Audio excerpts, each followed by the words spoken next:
Riva. Let me hear you say it. Let me hear you.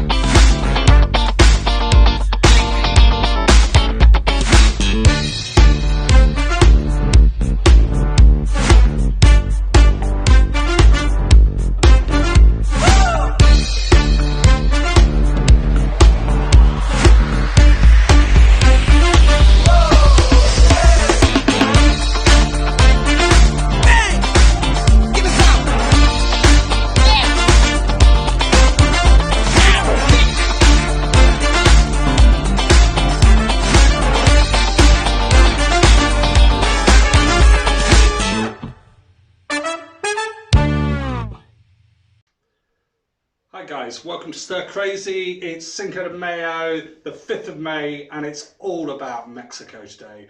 And so this is a spirit all bartenders absolutely adore. So welcome back. It's been a while. We've had a bit of hiatus for the last month and a half. We've been really busy. We've got a new business starting called Dark Bar Drinks.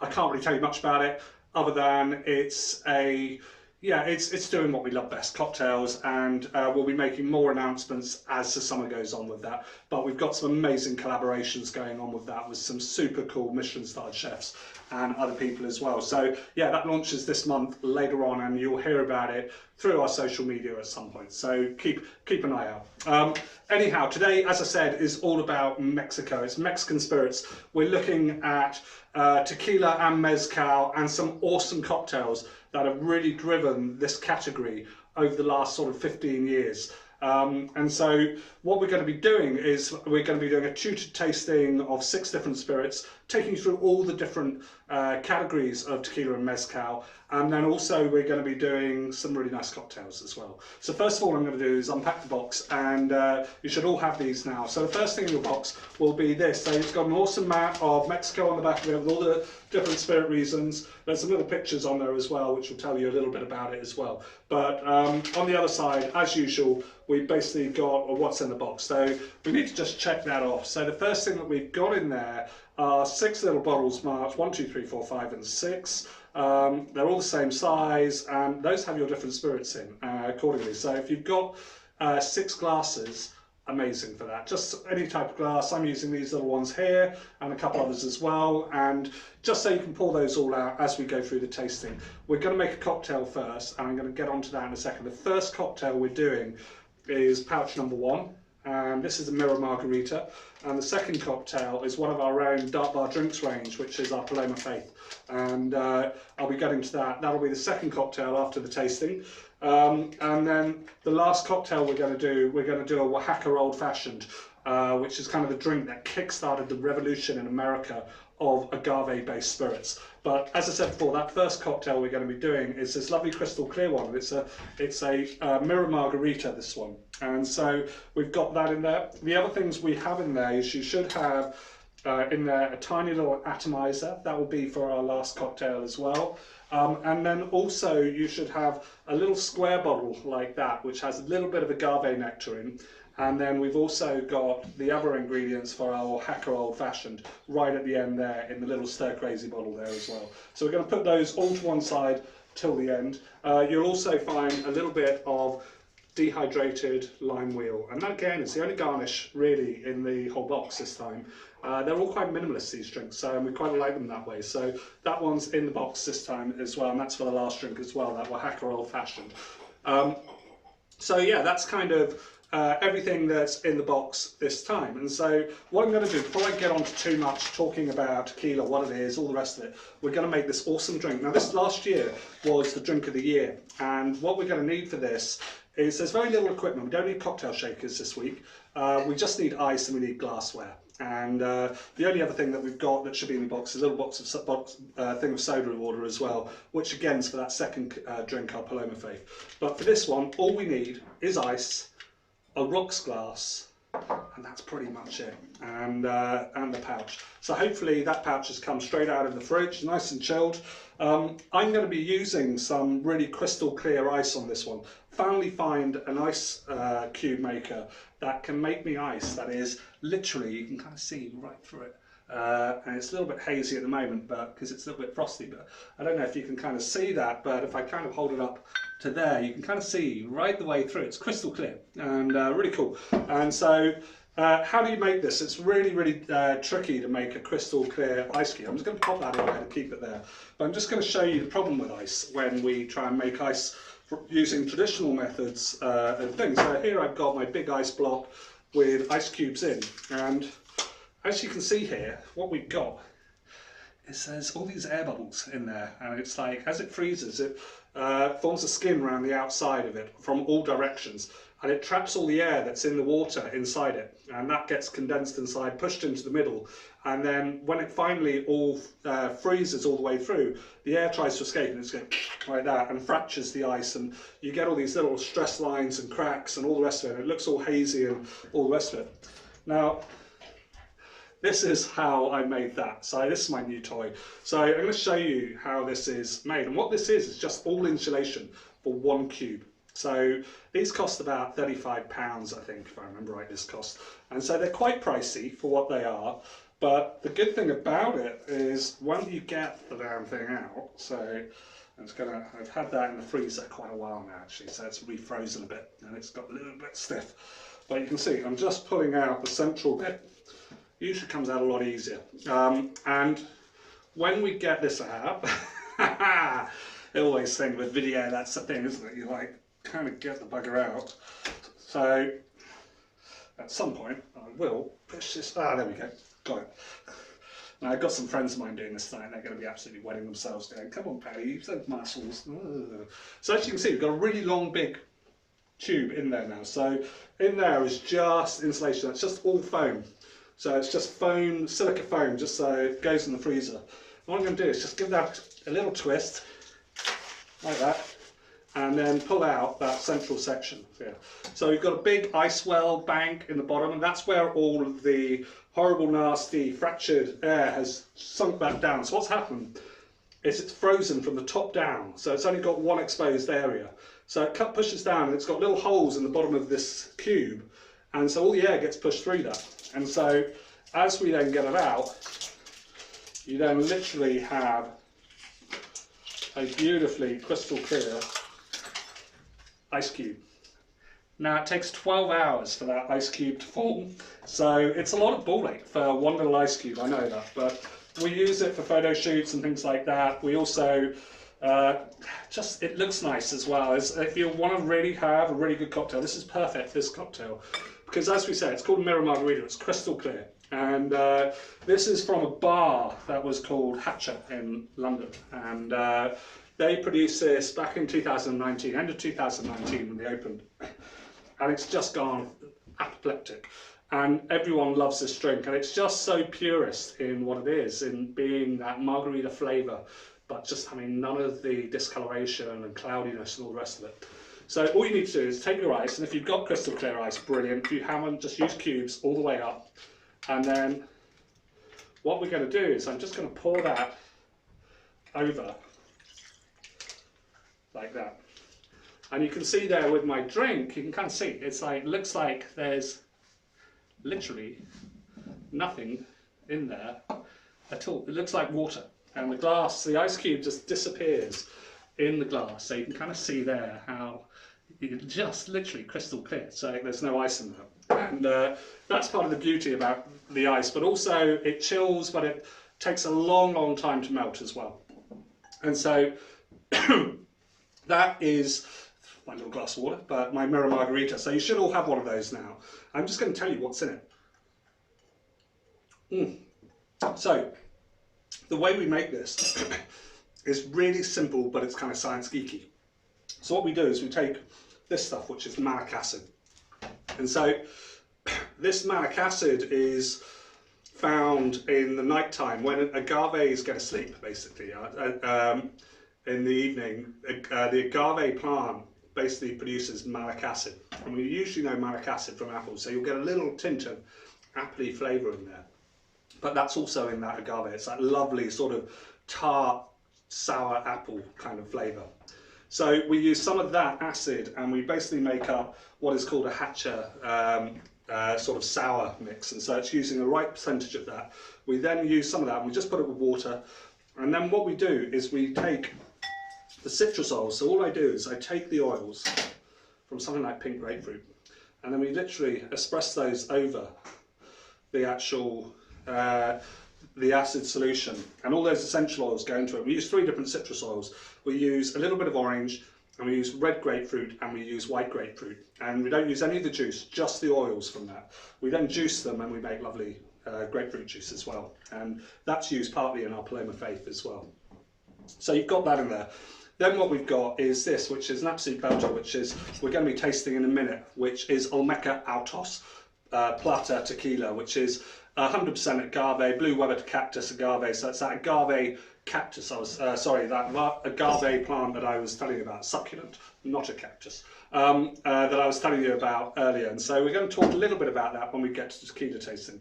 But in this, you've just got this lovely, delicate flavour. I've used a tiny amount of orange bitters in there. So we basically use the Bitter Truth orange bitters in there, tiny amount of that, literally a couple of drops. And then also in there, we've just got literally about 5 millilitres of Cointreau as well. So it is literally all tequila, and but it just has this lovely, rich, complex flavour in it because it just sings. It really sings in the tequila. And when the guy who actually invented this drink in the first place, he kind of did it. It was called Dino Moncrief, and he's one of the part owners in Hatcha in London, which is in Dalston's in the East End, sort of the Hackney area. And he basically wanted to create a super accessible, beautiful drink that was his iconic drink. And this won the Drink of the Year last year, 2020. It was the UK Drink of the Year. And I think you'll find it's just super clean, crisp, it's palatable, it's really easy to drink. And it just goes down and down and down. You could drink that all day long and get drunk. So yeah, that's kind of the first drink we want to do. So while you're sipping on that, I'm just going to tell you a little bit about what tequila is and where it comes from. So tequila, basically, as we all know, and agave is a kind of succulent from Mexico.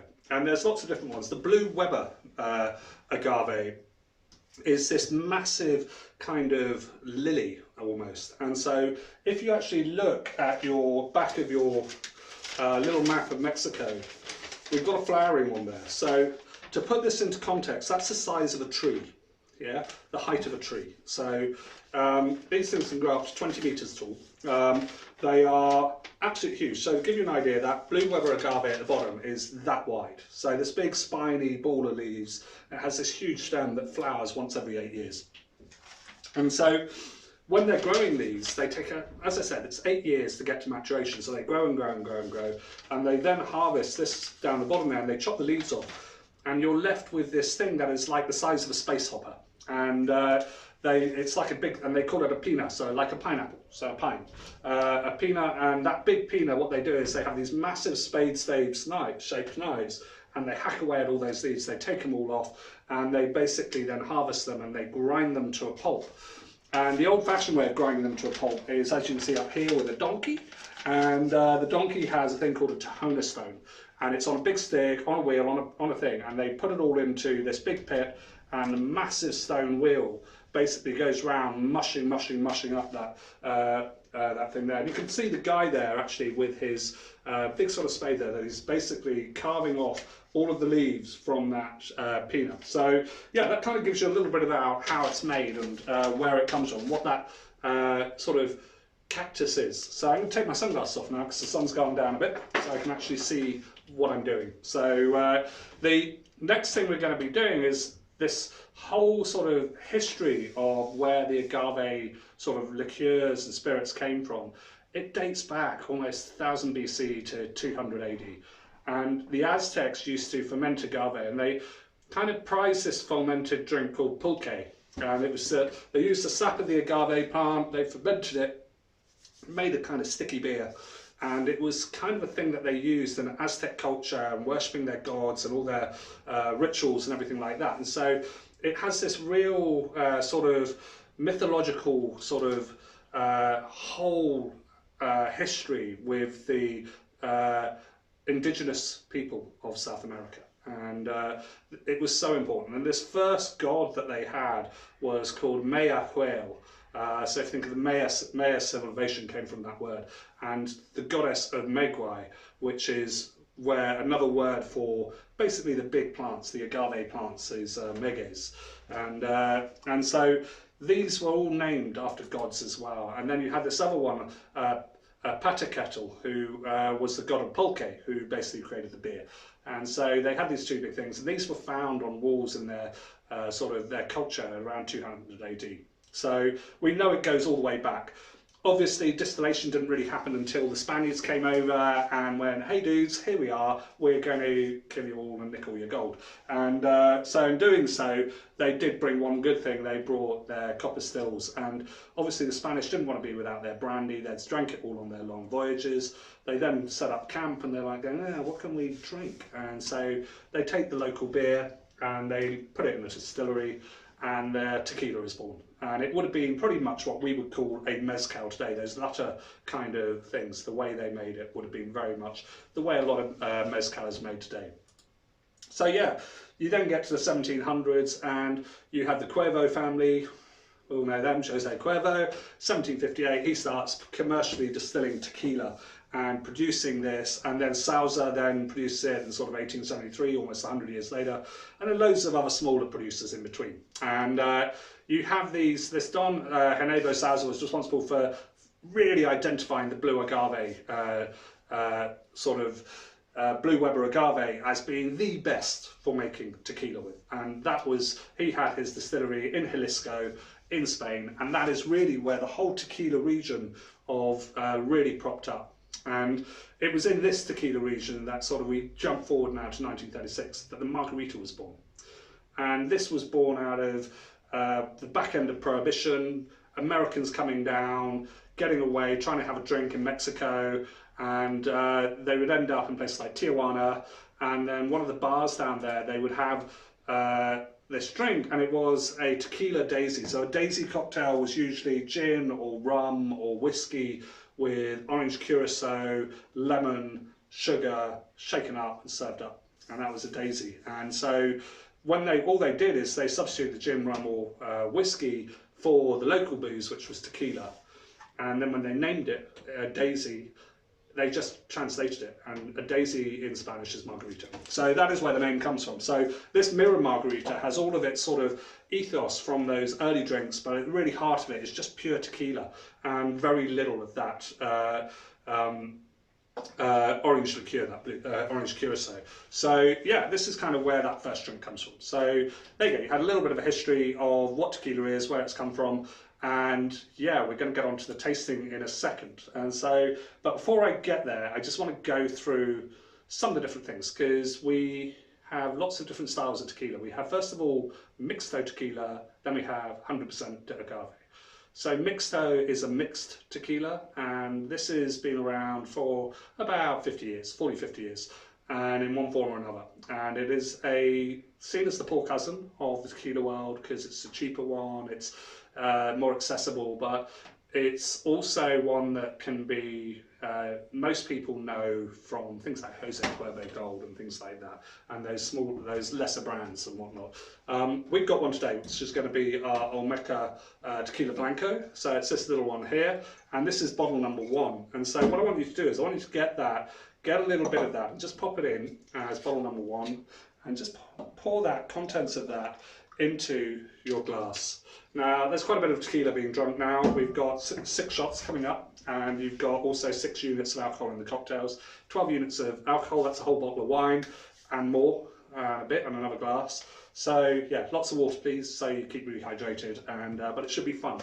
As always, tequila is, and Cinco de Mayo always is a great holiday. And so yeah, so the first thing we've got to look at this is it's crystal clear, and it's a plata or a blanco tequila, and basically this is generally an unaged spirit. So what they've done is they've taken that big Weber agave, they have pulped it down, they made it into a beer, they distill that beer, and then what comes out of the still is essentially this.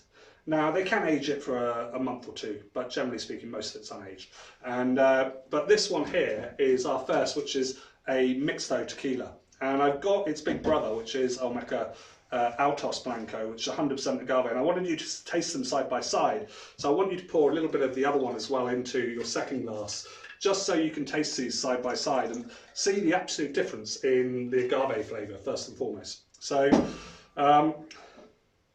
we will go on to the aging bit of tequilas in a minute, but there are literally 3 ages of tequila as well. But it's like, what we're going to do is, in essence, Olmecca Blanco is bottled immediately from distillation. So this is my Olmecca Blanco. And when I get that, you'll get some sort of real herby toffee notes is there. And it's one of the reasons I like this as a mixto. Mixtos are usually quite soft and gentle.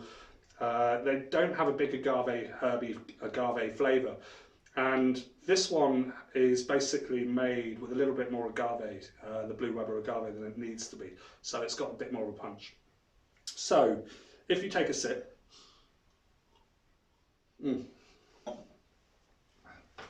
you'll see straight away it warms you, and you'll have this grassy note, sweet palate, bits of vanilla in there. And it's a very easy one to drink. It's very smooth to drink. It's not rough. And you kind of want that from your tequila. You don't want it too rough, but these mixtos are very rough. They're like blended whiskies in some ways. You take all the rough edges out with it. And what it is with a mixto is, to be classified as a tequila, it has to be at least 51% of that Blue Weber agave, and it has to be made in the tequila region. And I'll get to that in a little second, but the tequila region is this kind of central Mexico by the coast and then going up into the highlands. And you can kind of see it on your map, and it's all in red on the map there. And at its centre is Jalisco, spelled with a J. So Jalisco is basically the heart of the tequila production. And so you'll hear me refer to it quite a few times. And so this is actually made in Jalisco. It's their big seller. It's sold all around the world. But as I said before, it's like, for a tequila to be a mixto, the minimum content of tequila agave, the Blue Weber agave, is 51%. Now, it used to be higher than this. Back in the 70s, it was like 70%. And then even before then, I think it was like 80% and whatnot. So they brought the level down. And part of the reason by it being with this is tequila plants take a long time to grow. Remember I said earlier, it takes 8 to 10 years to flower, and so to mature. So by doing this, when they pick it when it's mature, it can take 8 years. And so if you think about corn and wheat and potato and all these other things that we make spirits out of, whether it's grapes or whatever, you can get 1 or 2 crops a year. These guys are getting 1 crop almost a decade. And they're big labour intensive crops as well. It grows in a very arid climate. And so it's why good tequila is quite expensive. And if you get anything happen to that crop, you've wiped out a crop for a decade. And so, yeah, they plant these things in, and there's been some really bad years over the last decade and whatnot, and I'll get to that in a second. But the heart of it is the tequila plant, the actual Weber agave, is a slow maturing plant. So once every 8 years a crop.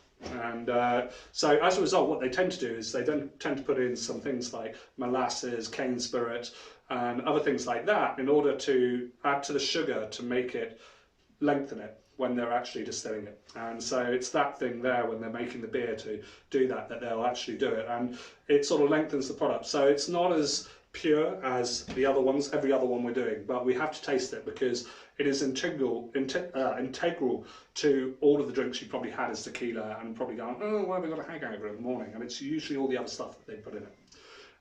This one's slightly different. It's got 60% agave, so it's a bit higher, and you can really taste that in it. It's got a bit more of an agave hit to it, and it's a little bit more fruity and flavourful and all of those things as well. The next one we're going to do is number 2. This is now. So go straight into number 2 and taste this alongside and go back and forward. But first of all, when you smell it, you'll get much more of an agave hit, and it's that lovely succulent flavour. I love it. And it's like,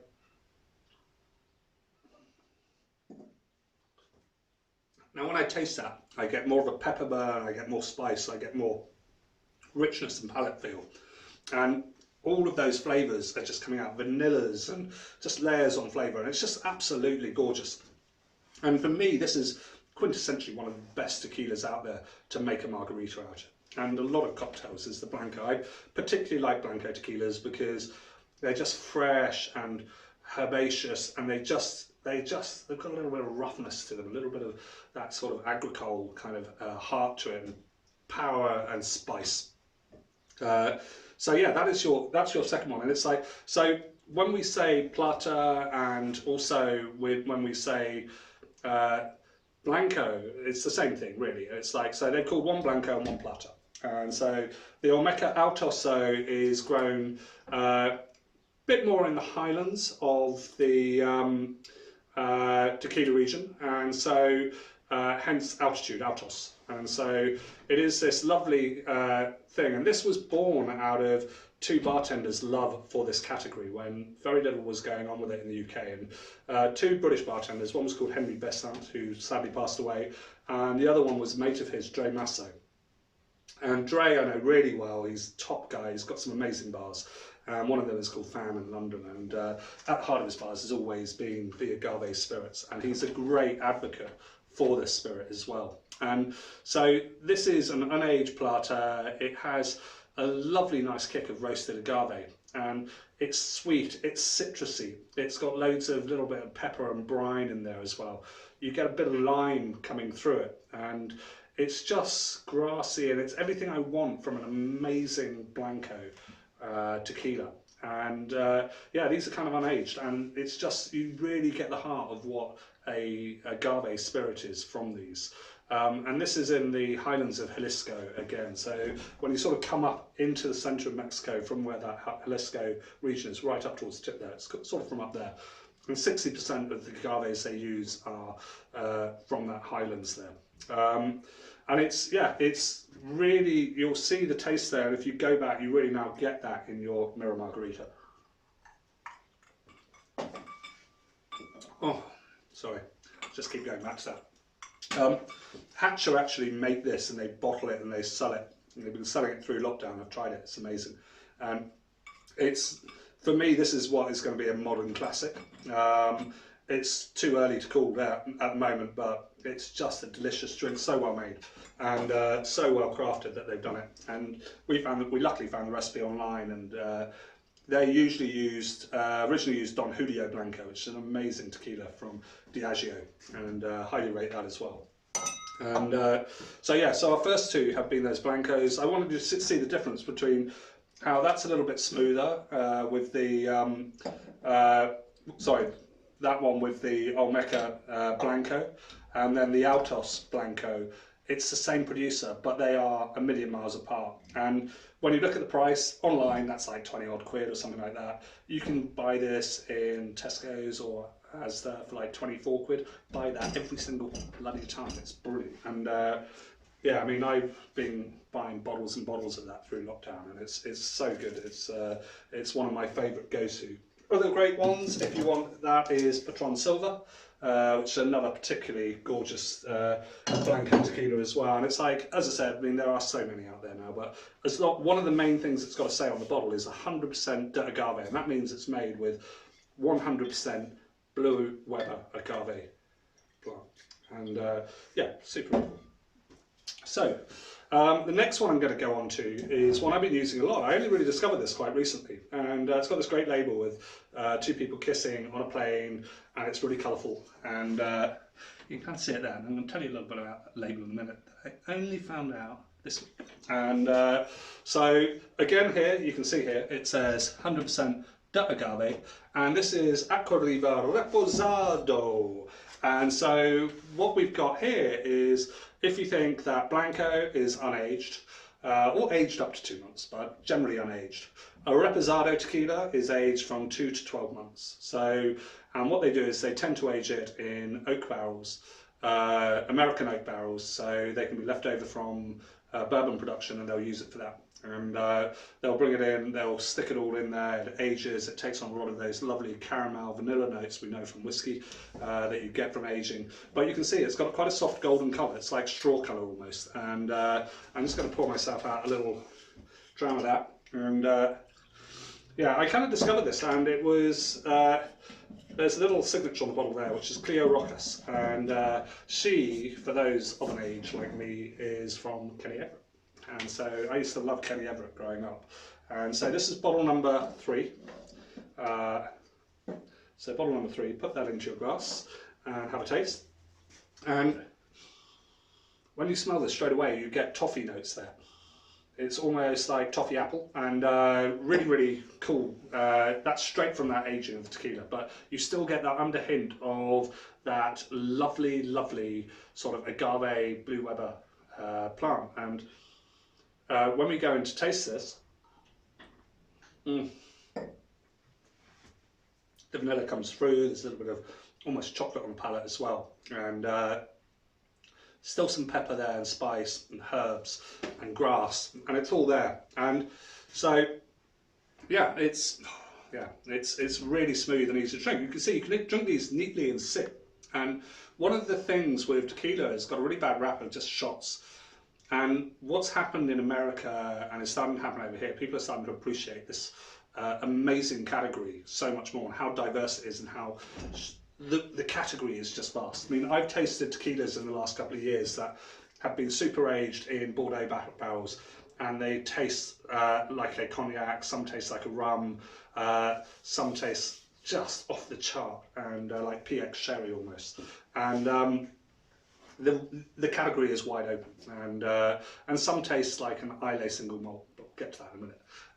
And so yeah, it's just an amazing category, and I love it. And it's yeah, everyone's a bit scared of it because they think of that bad experience on a mixto like Jose Cuervo Gold, doing shots in a bar till 3 AM and vomiting all over the floor.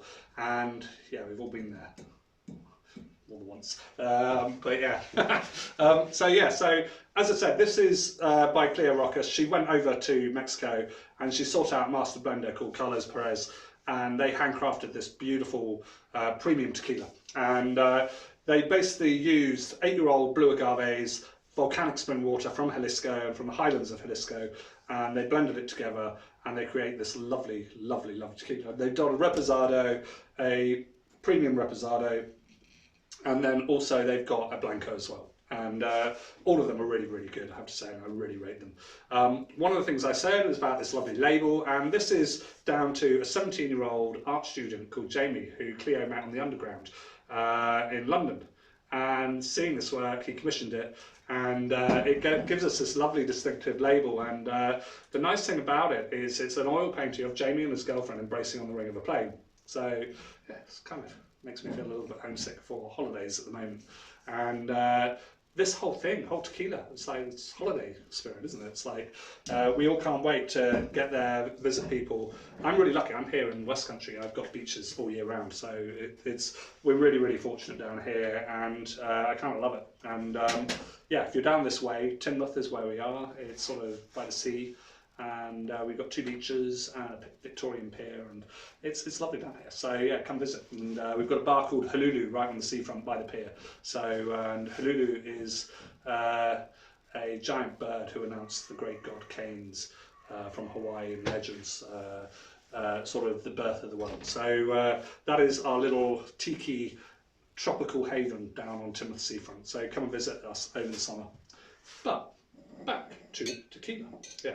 So what else am I getting from this? So as I said, I've got a bit of smoke. I've got ripe fruit. I've got really loads of caramel on there, but it's soft caramel. It's like almost toffee sweets. It's like Werther's Original, and but also quite a bit of sweet corn.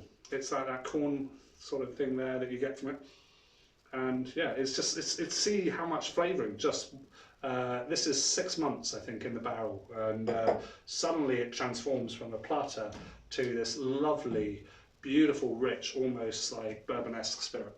And yeah, and we're going to go on to our next one, which is a lot more aged and got a bit more growth on it. So hope you're catching up and not too drunk. What are we now? 5 shots in. Some will be reeling a bit, some will be giggling, and it's going to be fun. So the next one, we're going to round off our tequila journey, and we are here with a particular favourite of mine. This is El Jimador, and El Jimador is an awesome brand, bang for buck, awesome. Yeah, I mean, this is a Anejo. So when we have an Anejo, so we had the Plato or Blanco, and that is not aged. We have a Reposado, which is aged sort of like 2 months to 12 months in oak barrels. Then we have Anejo. This is a year to 3 years in oak barrels. Now, I know this doesn't sound like much, like a year age, but it is quite a lot when you think about the climate. And so when we look at Scottish whisky and how long that is, so you have a 12-year-old Scotch. I've got one up here, probably have. I've got a 15-year-old Scotch here, so let's do that. So look at that colour, a 15-year-old Scotch there, just there. And it's kind of grassy strawy colour, it's that colour, yeah? That's from 15 years in a English new oak barrel, or English oak barrel. And it's got that much coloration in it. That's got it in 6 months. So what is the difference between Scotland and Mexico? Weather. And so the heat, that baking 35, 40 degrees equatorial heat, boom, all night long, and then it goes cold at night in the deserts and whatnot there, and so it gets chilly in the night, and so you have this heat temperature flux up and down, and in the barrel it's just churning the liquid through convection currents as a result. But all that heat is acting as a catalyst. It's like when you heat anything, it just flavour comes out, explodes out of it. So when we look at bourbon, we go north of Mexico and we go up to sort of all of that region which is like Bourbon County. That is got hot and cold, but nothing like what happens in Mexico. It's super hot, and that just creates flavour bombs. And so it only needs a year. It only needs 1 to 3 years to get that great colouring that's happening in there. And it's just sort of accelerant. It's like supercharging it with the heat. And so, yeah, so this is aged for just over 12 months, essentially. And it is absolutely wonderful. It's produced by Casa Herradura. Herradura produce their own brand as well, and it is exceptional. It's double the price of that, but they are super cool as well and worth a look up, and always worth a mention. And yeah, it's another really good favourite go-to brand for me. But you're talking 40, 50 quid a bottle as opposed to 25 quid a bottle for an Anejo. So it's like, yeah, it's nothing. So we're going to get some of this and put it in a glass. I need to open the bottle.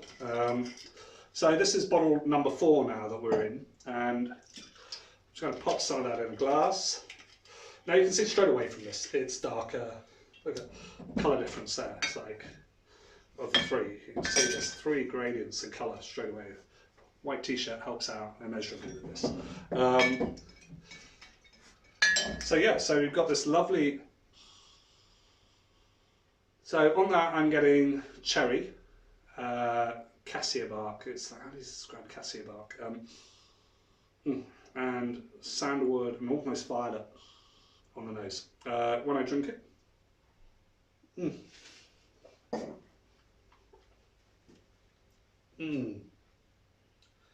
spicy fragrant wood, loads of vanilla, linseed, and then the back end of the palate, pepper, agave rich, peppery spice. Yeah, it's just almost like bourbon. And it's just that aging that happens in a year, and you wait 5, 6 years in bourbon to get that kind of aging, those flavours coming out. And all of that's coming out of these American oak barrels. So it's 100% Weber agave again, and yeah, you can kind of see straight away, this is super easy to drink. And when we come on to our cocktails in a minute, you'll see how we're taking some really clever drinks, and why this is becoming a category that everyone's getting excited about. And I hope you are as well at home, and because I bloody love this stuff. And I met my business partner drinking agave, and my kind of go-to sort of plateau drink, as I call it, is the drink. A plateau drink is that drink that you can drink all night long and never really get any more drunk. You just kind of plateau. And so mine is tequila and orange, and I picked it up from a DJ friend of mine, Mark Pickering, and 20 odd years ago he used to drink it, and I was like, why are you drinking that? I was like, what the fuck? And he was like, I just never get drunk on it. It's just can drink. And I tried it, and then I had the same effect. So, and then I met my business partner, and he nicked my drink, and He said it because it was his drink and it was his plateau drink as well, and that's how we met.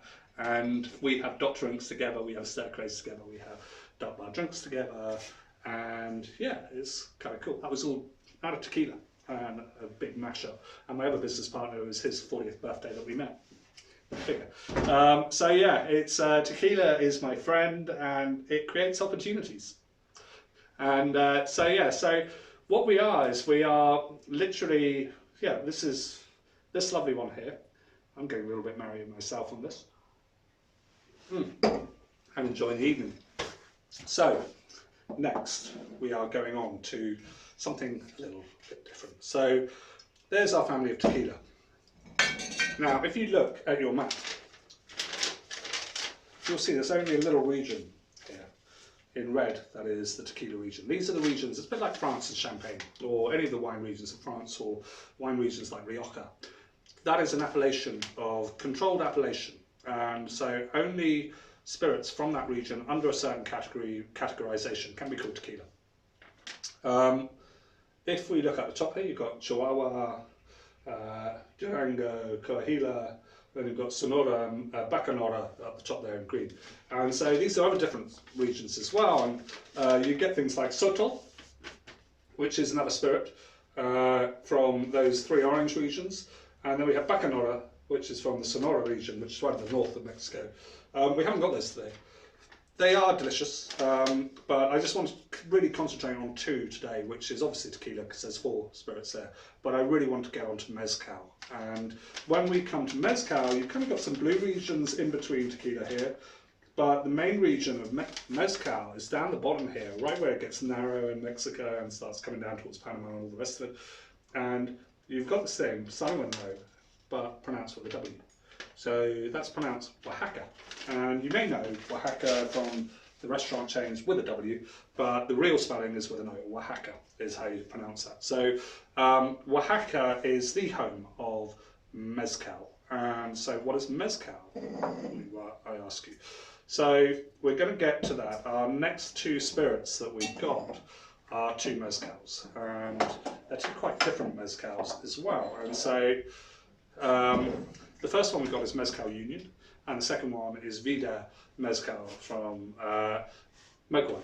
And but I'm going to get to that in a second. So first I want to tell you a little bit about how mezcal is different from tequila. So all tequilas are mezcals, yeah? So these are a form of mezcal, but they're from a region called tequila. Mezcals are also their own category as well, and most of them are from this Oaxaca region. And mezcal is a far older spirit, so it predates tequila. So tequila we really date back to that Jose Cuervo, the birthplace 1700s. We go back another 130 years when the Spanish first came over in the 1500s and colonized South America and then started drinking their local spirit. It was mezcal that they were drinking, and it was in that kind of Oaxaca region as well. And so according to the myth that's sort of circulated in Oaxaca and surrounding regions, mezcal came about, and it was through a lightning bolt striking an agave plant. This resulted in a bevy that was called the elixir of the gods, and it was thus sort of given these mystical qualities, and it still has mystical qualities today, and that are associated from a higher power. It's also, as I said, it's the first spirit in the Americas, the whole of the Americas. And so the word mezcal comes from metal, or mexicatametal, which is a pre-Hispanic Nahuatl language meaning agave, essentially. So it predates the agave, predates Blue Weber. It wasn't really made with Blue Weber, it was made with a different succulent. And the maguey is basically where mezcal comes from. The word mezcal comes from Oaxaca. And so when we have, if you want to spell out maguey, it's on the back here, which is Del Vida, Del Maguey. That's it on the back. So this means agave. The other thing that it is that the indigenous population of Mexico, 25% of them live in the state of Oaxaca. So this language, cultures, everything there is unindustrialized, unchanged by modern society, and that's where it really is the heart of Mexican spirits, and this really comes into its own in another level. And when we talk tequila, we love it as bartenders. When we get to mezcal, we go nuts, and it steps up a level, it steps up a cost point. I mean, you start going, all of these are in your 20s, you're just getting up into your 40s straight away when you're buying now, and you can go up higher as well, but it's like these are unaged as well, and they're in their 40s, so they are beautiful spirits. And yeah, they're artisan in another way that tequila's mass production. These have a much more artisanal, sort of localized, even down to a village where they come from. They are almost like the cognacs of the agave and Mexican spirit world, and they are stunning. And they're very rustic as well in the way they're made. And it's like these methods that they use are 500 years old. And so yeah, it's really the heart. And it's the heart of Maguey is basically added these 10% water, and then they distill it. And so the first one we're going to do is, I'm going to get these both out here, is Mezcal Union, which is this one here, which is quite funky and modern. And this is basically made from a kind of collective, so to speak, hence the union, of farmers. So the collective basically get together, they pull their resources, they produce the spirit, a load of different farmers and whatnot, and basically an old man told them that the future of mezcal will be based on union, and this is how they named the company. And it's kind of there as the heart of it. And this guy, Pedro Hernandez, is their master mezcalero, and he basically produces this for them, but it's produced with all different families around this Oaxaca region. So yeah, it's got a really nice tale about it. Now, when you smell this, it smells so different to these. You go to mezcal, and it's like, and the reason this does is it has a kind of smokier notes, and this is mezcal and a half, and it's like comparing bourbon whiskey with Anejo and Campbelltown and all of those kind of island scotches that have that lovely smoky peaty territory. It's going in there, you get that straight away. It's smoky and pine, vanilla pod. I taste it.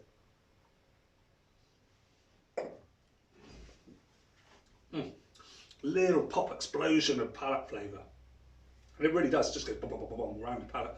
If you like whiskey, you should love mezcal, and get on it, because it will take you on a journey that you won't regret. And straight away, that palate, that length of palate, is just going rolling around my palate, and it's just booming across each different part of my palate. I'm getting vanilla, I'm getting chocolate, toffee, I'm getting all of these things, and it's unaged. And then I'm getting the massive smoke bomb. And this is a lightly smoked mezcal, and it's just made to drink and sip and savour, and it just rolls around the palate. And at room temperature, it's just delicious, and it's really, really, really easy to drink. And it's one of those things. These spirits are, yeah, they're just, people don't know about them in the UK, and they're afraid of them because they think tequila, I had a bad night out on mixto, so all of them are the same. It's like having a bad night out on spa whiskey, and then thinking every whiskey in the same is going to be the same.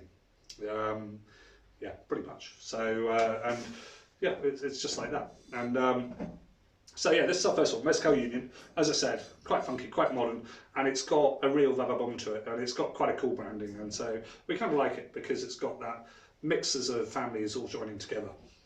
The next one is complete opposite of that, and when I say the opposite of that, it's not about a group, it's not about a thing, it's about one village.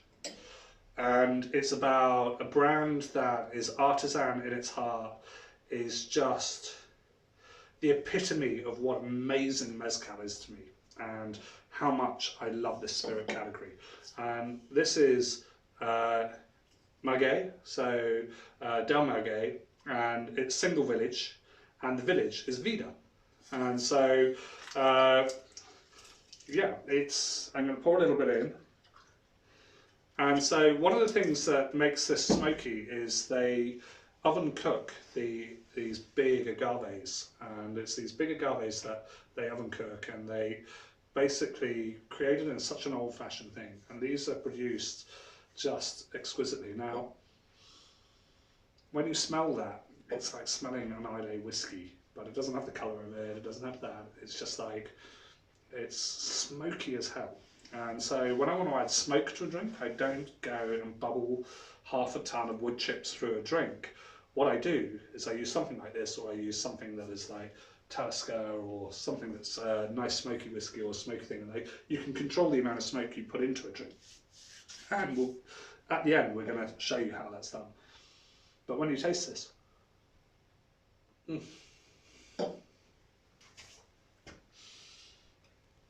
it's so sweet. It's got peach, it's got almond, spices. On the nose there's hazel, there's nuts and citrus. And then you get this finish of kind of tobacco, cinnamon, and just a raw pepperiness. It's just insanely flavourful. So the other things you get in there are a little bits of ginger, and I'm also getting like proper tangerine in there as well. It's super, it's just subtle. And these are delicious spirits, and they're all of the same family, but they're also wildly different. And this is kind of what I wanted to do with Cinco de Mayo, is celebrating Mexico and celebrating its greatest spirits. And so, as I said, this is single spirit, and these are village producers called palanqueros, and they have a freedom to produce mezcal using ancient methods that were established before the Spanish conquest. And Del Maguey was the first producer to really credit each of the villages where mezcal's made. And so they've got a whole range. Every label is in this beautiful kind of cheap green, bottle green wine bottle, but with these lovely artistic labels on. And each label depicts that village and depicts something about that village as well. It's a versatile mezcal. It's double distilled, small wood fire, riverside copper stills, and so they're done under wood, and they are copper, and they have all these flavours that just synonymise quality. And yeah, it is astonishing as mezcals go, and it's like 40 to 45 quid a bottle. So you pay that for a whiskey or cognac all day long, but this is just, it's the nuts. And you get out there, experiment a little more, and realise how amazing these spirits are. And I hope this has given you a little taste in the versatility of what is that agave plant. We're next going to get on to the last bit, which is the last two cocktails. I'm a little bit tipsy now, that's good. I've still got some of my Margarita left, and you can kind of see that. My ice cube's still there, nice and big. Not diluting, and the drink is still amazing. So the next thing we're doing is called Paloma Faith, and someone might know this singer. They've heard a few songs of hers. So Paloma Faith actually named herself after a cocktail called the Paloma, and it's this cocktail it's based on. And everyone knows the Margarita. The Paloma is bigger in Mexico, and it uses pink grapefruit or grapefruits. It has basically a grapefruit soda, and then also it has tequila at its heart. And so we've done a little riff on this, and it's part of our Dark Bar Drinks range, and it's just our new thing that we're bringing out that I told you about earlier, but can't tell you too much more about it. So anyhow, at the heart of this drink there are three ingredients. The first ingredient is some Aqua Riva, but we've used the Blanco. I've got it here. Here we go. So I've got the Aqua Riva Blanco here, and again you can see lovely people dancing on the plane, and in there we've got 30 millilitres of that Aqua Riva. So this is patch number 2 for everyone. So what I want you to do for this, we're going to use a highball glass, and we'll need something to stir with as well, and some ice. So the first thing I'm going to do is put in 35 ml of Aqua Riva Blanco.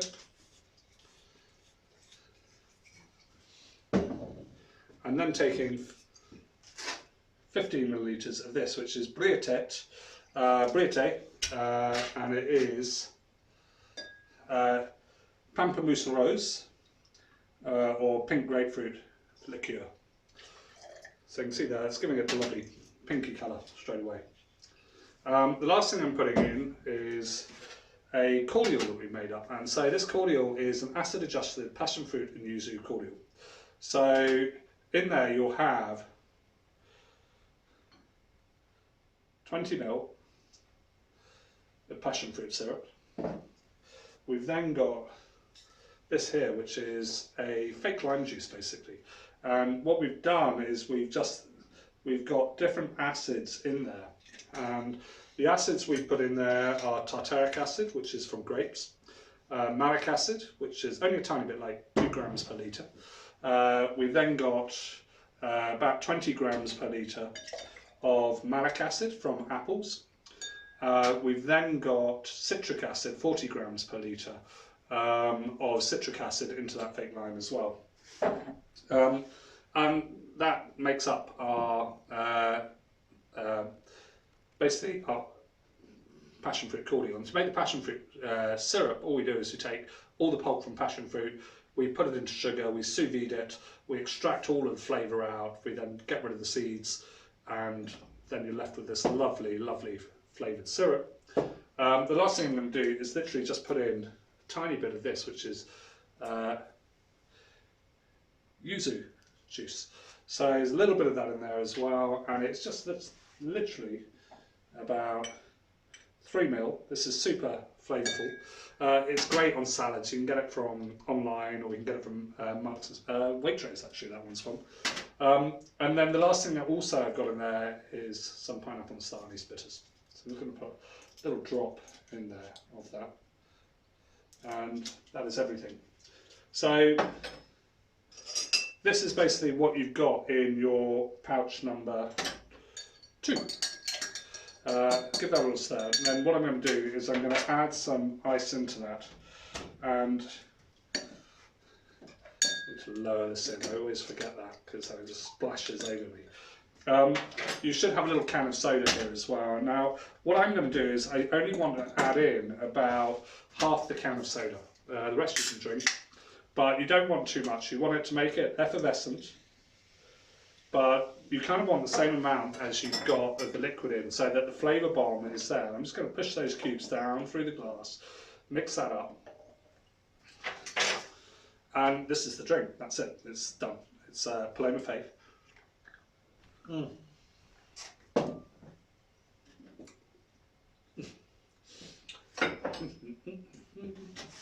Passion fruit, yuzu, pink grapefruit, tequila. It's everything I love. And yeah, yuzu is kind of my fruit at the moment that I love doing, and it's basically a citrus fruit from the Orient. It's got loads of pith on it, loads of essential oils, so it's just got zingy flavours that taste of tangerine and pink grapefruit, and so just all these layers really work well together. Combined with passion fruit, which has great citric acid content as well, creates an absolute banging drink. Yeah, I hope you like this one. This is our Paloma Faith. And as I said, Paloma Faith, when she actually created her name, it was created after drinking this tequila cocktail in Mexico. She had it. She was like, darling, I'm going to create my name over this. And so she did. And so, yeah, a pop star named after it, and we've named a drink after a pop star. So hope you like that one. That is drink number 2, the Paloma Faith. And if you want to really cheat at making a Paloma, a good way to do it is just get tequila, get tin, which is a Jamaican grapefruit liqueur, grapefruit soda, bang them both together, and you've got a kind of poor man's Paloma. There's a name for a song. Anyhow, so that is our second drink, which is Paloma Faith. I'm going to get on to our last drink, and the reason why I want to rush through that one, it gives you something to talk about, to drink whilst I talk about the next drink. So the next drink is from a bar that is so amazing and so iconic in the industry. It was in New York. It was 2007. This bar came open, and it's called Death & Co. I went over there years ago, and I was going to a bar called Please Don't Tell, PDT.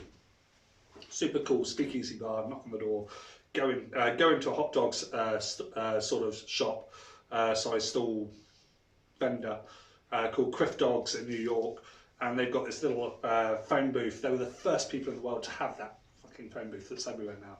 They did it, and you put in the number and you got in, and you went into this 1930s speakeasy, and it was just absolutely mind-blowing. This is back in the early noughties, and so 5 doors down from this bar, I saw everyone knew about PDT. So I was walking back up the street, and I see this bar, and it's got this kind of gothic dragon carved wooden handle, massive wooden door. I'm like thinking, it says Death & Co. I'm thinking, is this a sex club? What the fuck? And what is this place I'm looking at? So I think, in for a penny, in for a pound, had a few drinks down the road.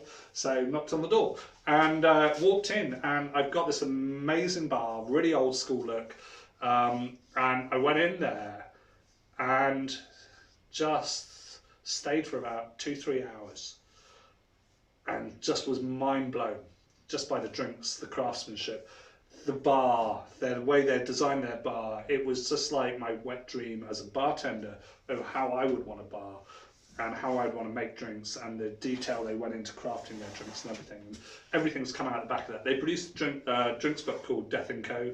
a number of years back. It's now the Bible of bartenders all around the world. There's a new one called the Cocktail Codex, the new Bible all around the world. They are drinksmiths extraordinaire. They are exceptional. And the next drink came out of there. It was on their very first drinks list. And it basically created a United States explosion in the whole Agave category. This one drink caused that. And you can't explain enough how critical this drink, the Oaxaca Old Fashioned, that just changed the category forever. And everyone was talking about it.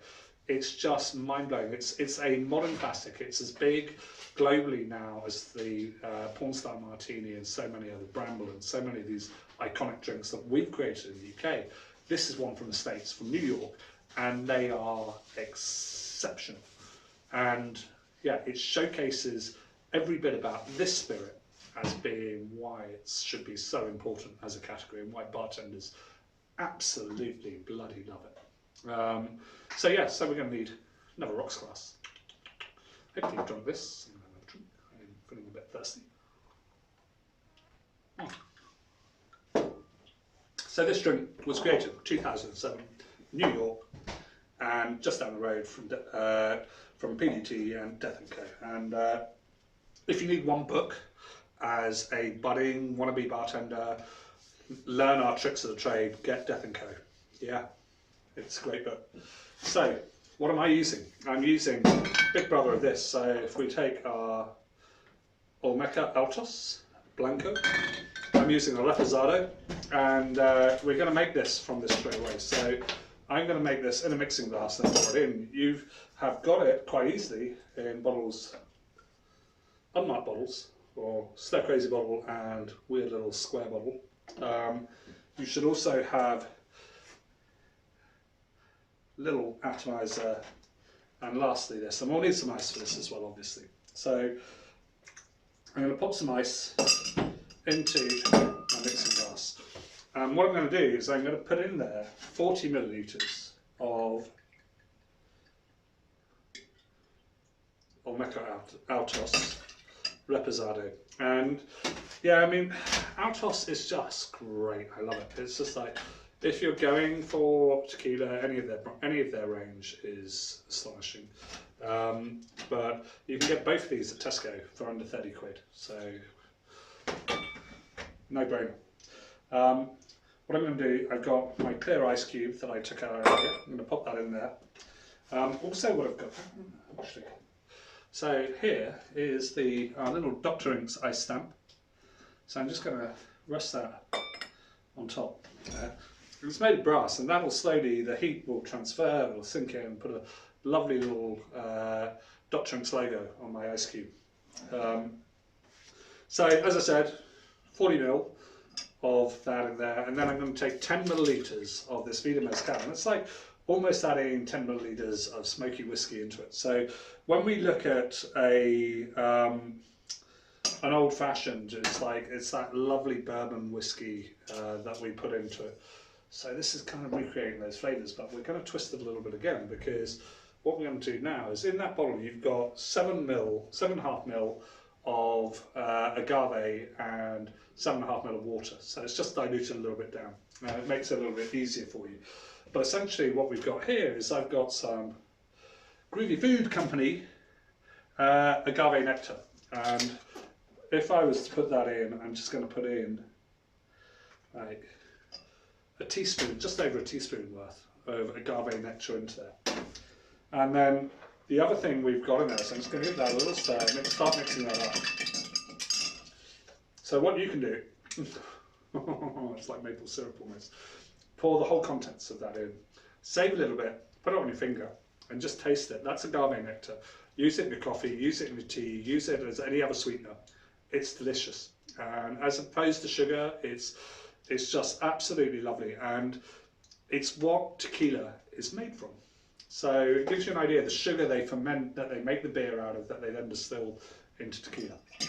So while I stir that up, what I'm going to do is, and what I want you to do, is to take your little atomizer and start pumping some little sprays, about 7 or 8 sprays into there.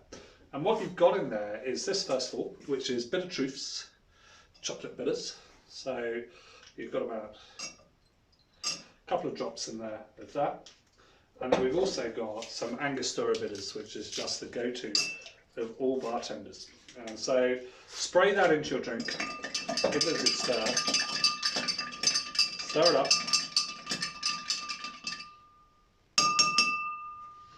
And then I'm going to take that out now. Now, I'm just going to show you this because it's kind of cool.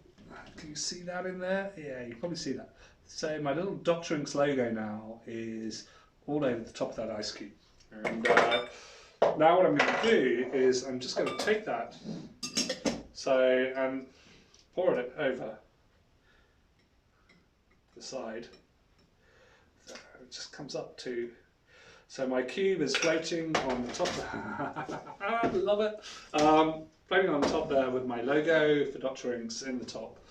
And I'm just going to put this there. There you go. It's like nothing more needed. Cheers. Oh my God. Where do I start with the flavour that's going on here? So, got a little bit of spice from that chocolate, from that. Chocolate lifts the chocolate notes in that amazing tequila. The Vida adds smoke, spice and power to it. The agave sweetens it without it being cloying, and the bitters just round it all off and bring it all together.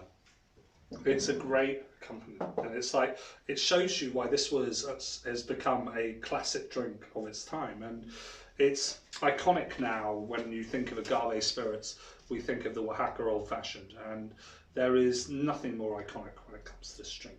And yeah, the two extremes we had was that Mirror Margarita, which is crystal clear, punches through, but it's just clean and powerful, and just, this is 13, 14 years after this drink came about. Both are there in the iconography of our bartending now, and I kind of love them both for it. And for me, Cinco de Mayo was about figuring out about the history of tequila, the history of the spirit, enjoying the history of the spirit, enjoying the flavour of the spirit, learning where it's come from mixtos that fuck you up when you're a teenager, through to these lovely range of one end of a Blanco, right up to that smoky hit of Vida Mezcal, down to the cleanness of a Mirror Margarita, to our lovely popping flavour of our Paloma Faith, and then also into this, which is a Oaxaca Old Fashioned, which is kind of, anyone who likes an old fashioned cocktail cannot not appreciate that and think, wow, what a stunning drink. So yeah, that is mezcal, that's tequila, that's agave. Go out, experiment, be fun with it, enjoy Cinco de Mayo every year. Realise it's a good party. It's not just about shots, it's about everything to do with Mexico. Enjoy Mexican food, it's astonishing. Yeah, that's me. We are going to be doing Stir Crazy next, I don't know when. I haven't booked in another Stir Crazy one on this. It's been a mad fucking roller coaster year. It's been amazing. We've sold about 30,000, 40,000 cocktails this year made. It's been insanely good fun. We are now getting our bars back open. We are now having that joy of looking customers again in the face, not on a TV screen like this. It is an absolute joy for us. We're bartenders, we like people, we're people. And we want to be out there making sure you have great fun nights. Things shouldn't be about staying at home, locked up. We want to be out there, have fun. And we can't wait. 17th of May, 21st of June, the dates. Cannot wait to get in front of you, making drinks again. Thank you so much. This is possibly one of my, hopefully, last proper Stir Crazy. So I'm a bit emotional. I've got a lot of tequila to make it up for it. So it's going to be good. But as I said, we've got Dark Bar drinks coming. We've got Dr. Drinks opening with a brand new look. Can't wait to showcase that to you in a couple of months. It is nuts. It is psychedelic, fucking nuts, and it's brilliant. Hululu is open, and yeah, we've got so much more going on. Thank you for joining us on the ride. Thank you for taking part in Cinco de Mayo, and love you guys. And I'm going to sign off. Go and drink a lot of tequila and enjoy my evening. And yeah, take care, guys. Cheers.